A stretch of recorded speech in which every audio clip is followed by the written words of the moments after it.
எப்பவும் போல தான் இன்றைக்கி காலையில் சீக்கிரமாக எழுந்திரிச்சேன் அப்படின்னு சொல்ல மாட்டேன். இன்றைக்கி ரொம்பவே லேட்டாக தான் எழுந்திரிச்சிட்டேன். ஏன்னா வந்து பார்த்திங்கன்னா, நேற்று நைட்டே மாமியார் வந்து ஊருக்கு போயிருந்தாங்க.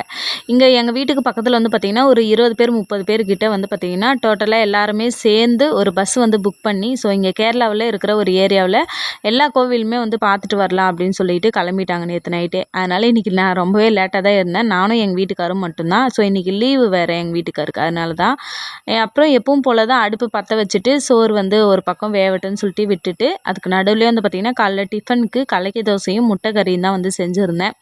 இதெல்லாம் செஞ்சு முடிச்சதுக்கப்புறம் தான் வந்து பார்த்திங்கன்னா, வெளியில் வந்துட்டு நல்லா மழை பெஞ்சு விட்டுருந்தது. அதனால் எல்லாத்தையும் வந்து பார்த்திங்கன்னா, ஒரு அடியாக வந்து கழுவி முடித்தேன். வெளியில் எப்போவுமே தினமுமே வந்து பார்த்திங்கன்னா, கழுவி விட்டுடுவேன் இந்த மாதிரி.